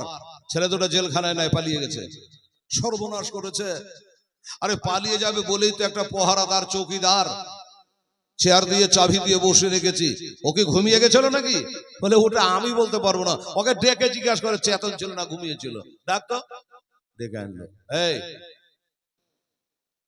আমি একটা কথা শুনলাম। কি কথা শুনলাম? নাকি ছেলে দুটো জেলখানাতে নাই, পালিয়ে গেছে। চৌকিদার বলল, ভুল শুনেছেন, মিথ্যা কথা এটা, ছেলেটা পালিয়ে যায়নি। যায়নি বলে না, পালিয়ে যায়নি। চাবি তো আমার কাছে, কি করে পালিয়ে যাবে? বলে ওইটাই তো কথা আমিও বলছি, চাবি তোর কাছে, পালাবে কি করে? ইবনে জিয়াদ নরম সুরে জিজ্ঞাসা করছে, তাহলে ছেলে দুটো কি এই এখনো জেলে আছে? বলে না, জেলে নাই। ইবনে জিয়াদ আস্তে আস্তে ভোল্টেজ বাড়তে লাগলো, মেজাজ গরম হতে লাগলো। কি বললি? এক মুখে বলছি ছেলে দুটো পালিয়ে যায়নি, আবার জিজ্ঞাসা করছে আছে জেলে, বলে জেলেও নাই তো কি হলো? বলে শুনুন, আমি ভালো করে বুঝাই আপনাকে।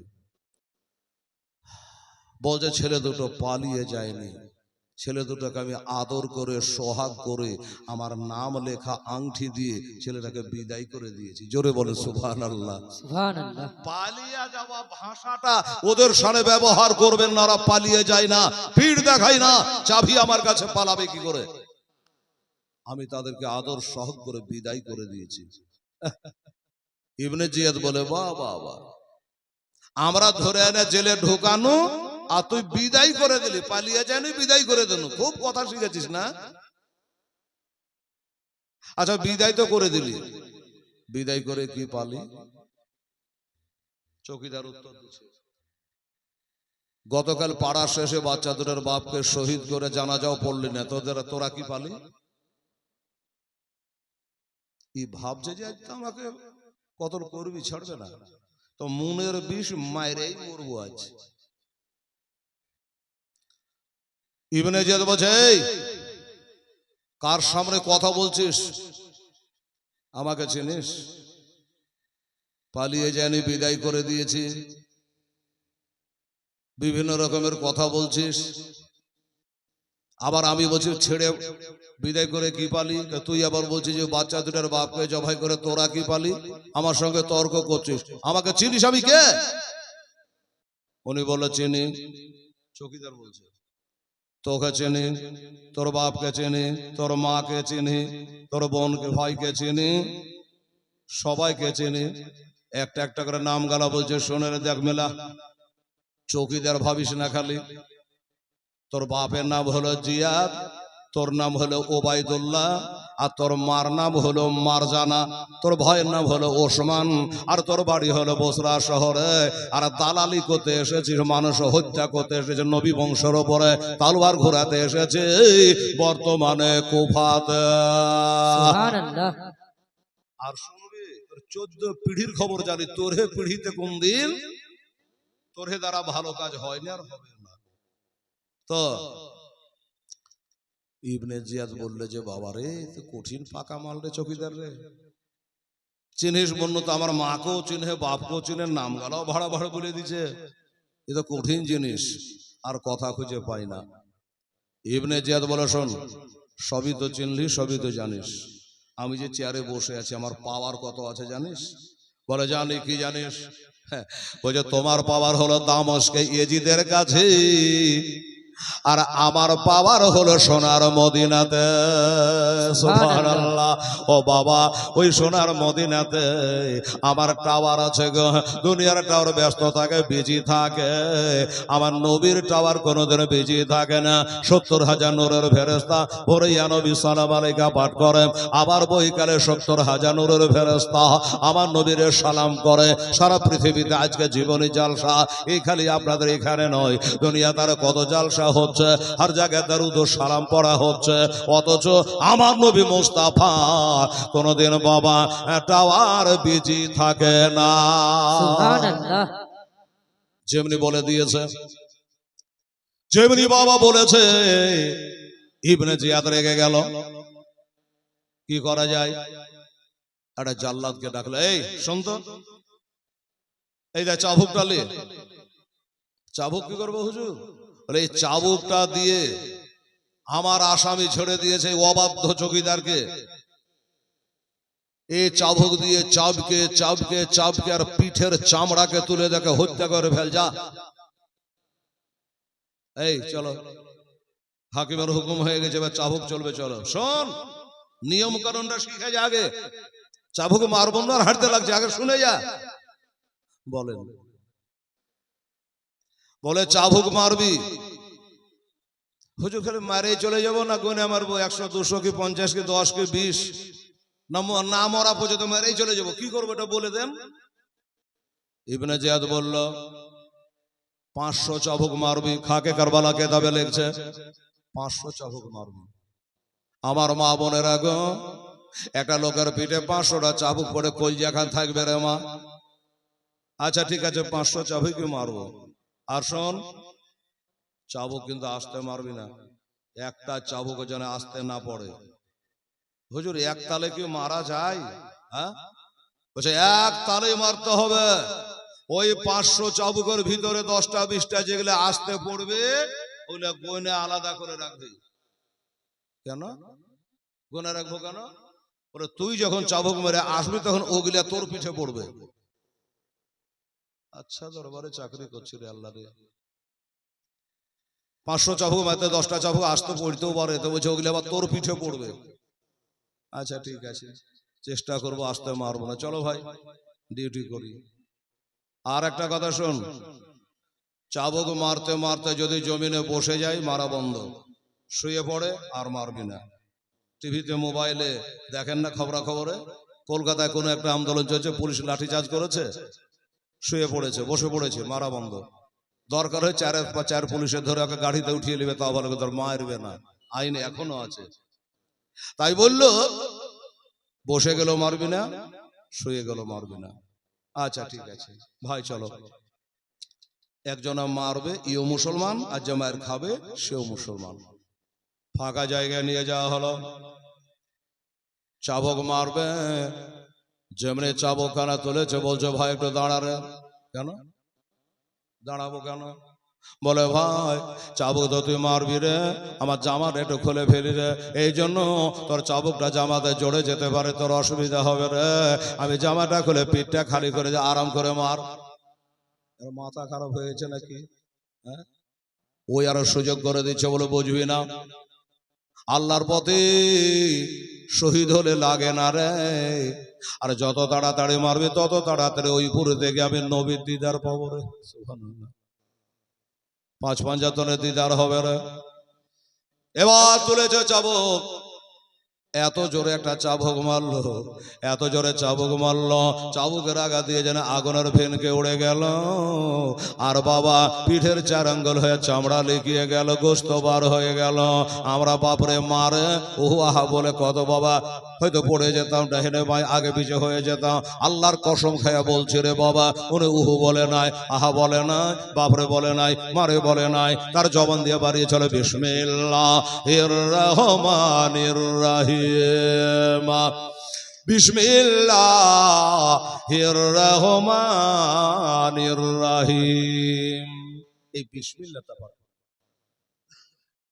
তো যে লোকটা চাবুক মারছে সেও তো মুসলমান। তো জিজ্ঞাসা করছো ভাই তোমাকে এত জোরে মারলাম গো, আমার বাহু খানা এলে গেল, আর তুমি উহু আহা বাপরে মারে কিছু না বলে এক পা আগা পিছা না করে ওই জায়গাতে স্থির ভাবে দাঁড়িয়ে তুমি বলছো বিসমিল্লাহ পাঠ করলে কেন ভাই? বলছে ভাই 500টা চাবুক তুই মারবি? বলে হ্যাঁ। আচ্ছা তুই যে শুরু করলি তো বিসমিল্লাহ বলে করলি? বলে না, বিসমিল্লাহ বলে করি না, আমি শুনতে পেলাম না, তাই তোর বদলে আমি পড়ে নিয়েছি। ভাই চালিয়ে যা, চালিয়ে যা।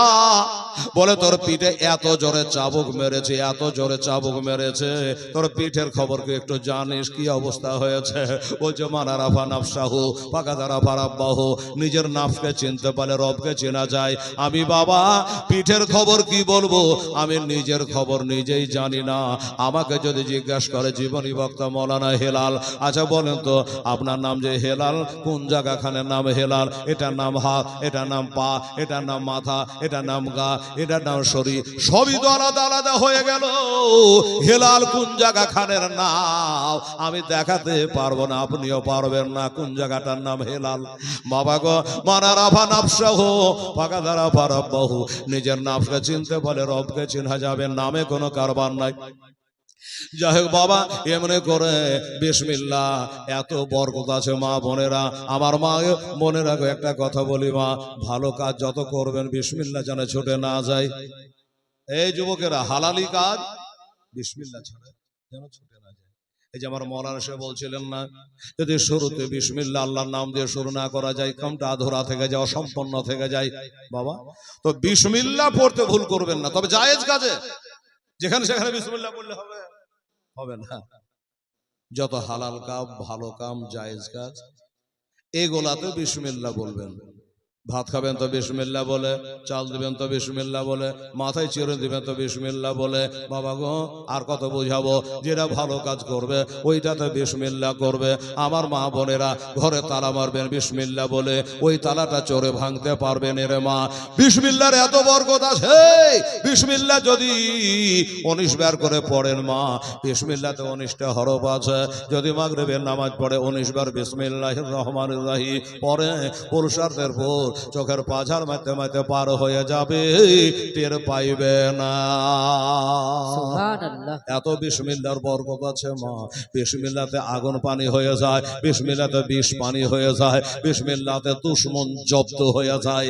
বাবারা, বিসমিল্লাহতে বিপদ মুক্ত হয়ে যায় বিসমিল্লাহতে।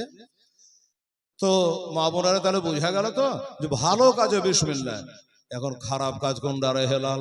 কথার কথা বোঝাবার লেগে বলছি, মা বোনের রাগ করিস না। মা আমার, মাঠে ঘাটে কোনো কাজে গেলেন, দেখছেন জমিতে পটল ধরে আছে, কুঁড়ে আছে, কুঁড়েতে কেহ নাই, জোগাবার মালিক নাই, ডাহিনে বায়ে দেখে 2-4-5টা তুলে নিল বিসমিল্লাহ বলে, তাহলে আপনি মুসলমান থেকে খারিজ হয়ে গেলেন। আবার নতুন করে তোবা করে কলমা পড়তে হবে। হ্যাঁ, তো চুরি কাম, হারাম কাম বিসমিল্লাহ বললে মুসলমান থেকে খারিজ। কিছু ছেলেরা আজ দেখবেন তাস খেলে খুব। হ্যাঁ, যদি মৌলবি মৌলানা দাঁড়িয়ালাকে দেখে তো ইঙ্গিত মেরে মৌলবিকে ছোট করার জন্য, হেউ করার জন্য তাস টানবে। এমনি করে বিসমিল্লাহির রহমানির রহিম, বাদিশ টেক্কা নেই, চিড়িয়া নেই, উইতন নেই, আরো কি কি বলে, তো টান মারছে। মৌলবি বলছে যে আমাকে শুনিতে তুই জোরে বললি, কিন্তু তোর হাল কি হলো জানিস? জুয়া খেলা হারাম। আর ওই জুয়া খেলাতে যদি বিসমিল্লাহ পাঠ করে, আর বিবাহিত ব্যক্তি হয়তো বাড়িয়ালি পর্যন্ত বাদ, আবার ঘুরিয়া নেকা পড়াতে হবে। বুঝে গেল? অনেকে মদ দাড়ি খায়, বিসমিল্লাহ বলে যদি মদ খায় তো মুসলমান থেকে খারিজ। এটা দিক হলো। মা বোনেরা, সেদিন বলছিলাম আগিজাপুরে, ওখানকার মা বোনদের বলে এসছি, আপনারাকে বলে দিই বিসমিল্লাহর কত বরকত আছে। শুনুন, আমার মতো একটা বক্তা এসেছে, বক্তব্য রাখছে, আমি যেমন বলছি বিসমিল্লাহর খুব বরকত আছে। তো ওই জালসাতে একটা ইহুদির বেটি জালসা শুনছে বসে বসে।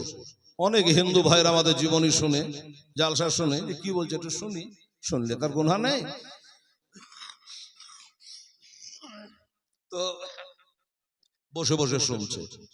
ওই ইহুদির বেটিটা বিসমিল্লাহর ওয়াজটা খুব ভালো করে শুনেছে, যে বিসমিল্লাহর শরীর যদি পড়া যায় তো বিষ পানি হয়ে যায়, বিপদ মুক্ত হয়। তো কাল থেকে আমিও পড়বো। জালসা শেষ করে বাড়ি গিয়ে ওই ইহুদির বেটি সব কাজে বিসমিল্লাহির রহমানির রহিম। আর বাবা বলে এটা কি গাছিস? বলে রাতে মৌলবি বলেছে জালসাতে। বলে মৌলবি বলেছে ওরা পড়ে, তুই কেন পড়ি? তোরা ঘরে আলাদা যাই। বলে যাই তোমার যার ধুড়ে না, যা হবার হয়ে গেছে, আমি বিসমিল্লাহ ছাড়বো না। ইহুদি বলছিস তারা কোন জায়গায় পুনরে বাবা, এই বেটির লেগে তো আমাকে জামাতও রাখবে না, পঞ্চও রাখবে না। ছোট করে বলি, অনেক বুঝিয়ে বাজিয়ে আর বিটিকে বিসমিল্লাহ ছাড়াইতে পারলো না। তো লোকটা নিয়াত করলো যে তোর লেগে আমি জামাত ছাড়তে পারবো না, বদনামের বোঝা মাথায় নিতে পারবো না। তো এই বেটিটাকে মার্ডার করে দিতে হবে, কতল করে দিতে হবে। তো মারবো তো কোনো একটা দোষ তো লাগবে। কি করবে? হাতে ছিল একটা আংটি, আংটিটা দিয়ে বলছে, মা সোনা এই আংটিটা তুই রাখ, তোমার যখন চাহাবো তখন আমাকে দিবি। বিসমিল্লাহির রহমানির রহিম বলে আংটিটা নিল। ওর বাপের ভিতর জ্বলে যে ঝড় বিসমিল্লাহ পড়া দেখে আংটিটা নিল, দিয়ে ঘরের টাকের উপরে বিসমিল্লাহ বলে রেখে দিয়েছে। বললাম না রে মা যে বিসমিল্লাহতে চোর তালা ভাঙতে পারবে না, বিসমিল্লাহ বলে রেখে দিয়েছে। ইহুদিটা বলল যে বিটিটাকে যে আমি ভজালি মারবো তো কোনো দোষ না পেলে এখানে এমনি মারা যাবে তো, আর বিটিটাকে যখন মারবো এটা ভালো মন্দ খেয়ে দিয়ে মারবো। ওই আংটিটাকে টাকে বিটিতে রেখে দিয়েছে, আর ওর বাপ লক করে কোনো দিক দিয়ে ঘুরে গিয়ে আংটিটা নিয়ে বাবা সমুদ্রে ফেলে দিয়েছে। এবার আংটি চাহাবো দিতে পারবে না, দে মায়ের, হ্যাঁ না? আমি যে বলেছি বিসমিল্লাহ তাহলে ইজ্জত বাড়ায়। মা গো এবার যেমনি বাবা আংটিটা নিয়ে ফেলে দিয়েছে, সমুদ্রে ফেলে দিয়েছে। ইউনুস নবী যখন বাবা পানিতে পড়ে গেল, সমুদ্রে মাছে গিলে নিল, মাঠে যেমনি বাবা আংটিটা ফেলে দিয়েছে, আর ওই সময়তে একটা আল্লাহর হুকুম হয়ে গেল, একটা মাছ এসে আবার টাপাক করে আংটিটা গিলে নিয়েছে। আর যেমনি মাছের আংটি গিলে আসে একটা জালে আর জাল ফেলাসে, অমনি মাছটা জালে ফেসে গেল। লোকটা চিন্তা করলো যে টাটকা মাছটা বাজারে দাম ভাবো বিক্রি করতে যায়। এবার মাছটা বিক্রি করতে গেছে, আর ওই মেয়েটার বাবা মনে করলো যে বেটিটাকে যে মারবো, এমনি তো আর মারা যাবে না, দুটা ভালো মন্দ খাবো দাবো তারপর মারবো। যাই একটা ভালো টাটকা মাছ গালা কিনে নিয়ে যায়। একটা টাটকা মাছ কিনে নিয়েছে বাবা। এবার মাছটা কিনে এনে ওই বেটিকে দিয়েছে, বেটিরে মাছটা ভালো করে সুন্দর করে তেল মশলা দিয়ে ভেজা ভেজা রান্না কর মা, আজকে বাপ বেটিতে খায় বসে খানা খাবো। ঠিক আছে আব্বা দেন বিসমিল্লাহ। মাছটাকে নিয়ে এবার বটিতে বাঁধিয়ে বিসমিল্লাহ যেই করেছে, পেটটা যেমন ফেসেছে আর বন্দুকের গুলির মতো আংটিটা বাবা বেরিয়ে গেছে। পানিতে ধুয়ালে হ্যাঁ ভালো করে উল্টা পাল্টা দেখছে, তোর বাপের নাম লেখা আংটি। অবাক কাণ্ড, আশ্চর্য ব্যাপার। মাছকে বলছো মাছ রে আমার টাকে কখন এসেছিলি, আমার বাপের আংটি তুই খালি কি করে? বলছে আমি কেন খাইতে যাবো, তোর বাপ ফেলে দিয়েছিল, আমি গিলে নিয়েছিল। অমনি জালেতে জাল ফেলে দিল, আমি জালে ফেসে গেল। ওই মাছটা বাজারে বিক্রি করতে গেল, আর তোর বাপ খরিদ্দার হয়ে গেল। ওই মাছটা কিনে এনে তোর হাতে গেল, আবার তোর আংটি তোর হাতে চলে আসলো। এটা হলো বিসমিল্লাহর বরকত। আংটিটাকে ভালো করে ধুয়ে আবার তাকে মেয়েটা রেখে দিয়ে মাছটাকে সুন্দর করে রান্না বান্না করে বাবাকে ডাকলো, বাবা গো আসুন আমরা খাওয়া দাওয়া করে। এবার বাবা খাওয়া দাওয়া করছে, বিসমিল্লাহির রহমানির রহিম বলে খাওয়া দাওয়া হয়ে গেল। চাদরের তলে ভজালি ভরা আছে, আংটিটা লিয়ে রে বেটি খাওয়া দাওয়া তো হলো। আংটিটা লিয়ায় ভাবনা, এবার আংটিটা দিতে পারবে না, তখন ভজালি মারতে থাকবো আর বেটিকে বাঁচিয়ে রাখবো না। রাখে আল্লাহ, মারে কি আর মারে আল্লাহ, রাখে কি? আমার আল্লাহ বলে ইন্নাল ইজ্জাতা লিল্লাহি জামিআ, আল্লাহ হলো ইজ্জতের মালিক ও মুক্তার রে বাবা। যেমনি করে গেছে টাকের উপর থেকে ওই আংটিটা ধুইয়া মুছে নিয়ে আসে। আব্বাকে বলছেন আব্বা গো দেখি আপনার হাতটা, আমি একটু বিসমিল্লাহ বলে পড়াইয়া দিই। বিসমিল্লাহ বলে আংটিটা পড়াইয়া দিয়েছে। ইহুদিটা বারবার করে উলাট পালাট করে দেখছে, কি ব্যাপার, আমারই তো আংটি, এই আংটি তো থাকবার কথা নয়, ওটা তো সমুদ্রের পানিতে ফেলে দিয়েছে। আংটি কি করে এখানে পেলো আমার বেটি? মা কি হলো, আংটি কোথায় পালি? কেন কি হয়েছে বাবা? না জান হয়েছে একটু।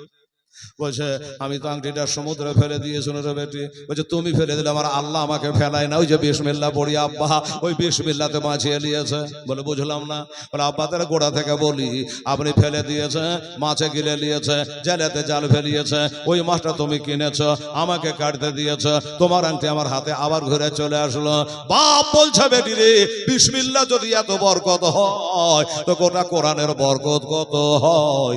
ইহুদি তার বিবি সহ পুরা ফ্যামিলি বললো আশহাদু আল্লাহ ইলাহা ইল্লাল্লাহু ওয়া আশহাদু আন্না মুহাম্মাদান আবদুহু ওয়া রাসূলুহু।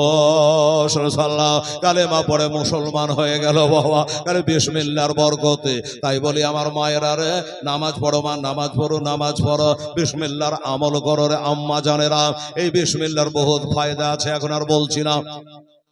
এইবারে যাই হোক বাবা, আমার মা বোনেরা, ওই লোকটার পিঠে একটা চাবুক পড়েছে, জবান থেকে বিসমিল্লাহর উচ্চারণ হয়েছে, আর একটা চাবুক পিঠের উপরে পড়েছে। ইয়া ইলাহুল আলামিন, আল্লাহ আমাকে মার বরদাস্ত করার ক্ষমতা দাও, শক্তি দাও আল্লাহ, আমি যেন শক্ত কদমে দাঁড়িয়ে চাবুকগুলো বরদাস্ত করতে পারি। কত বলবো? একটা, দুটা, তিনটা, চারটা, একটা একটা করে 5টা চাবুক মেরে দিয়েছে। যেই 5টা চাবুক মেরে দিয়েছে রে বাবা, ওই 5 নম্বর চাবুকটা এত জোরে মেরেছে, এত জোরে মেরেছে, ভিতরে কলিজা যেন বাস্ট হয়ে গেছে। জমিনে দাঁড়িয়ে থাকতে পারলো না, আর জমিনে দাঁড়িয়ে থাকতে পারলো না, দাপ করে জমিনে পড়ে গেল, নাক মুখ দিয়ে ফেফড়া উঠতে আরম্ভ করেছে।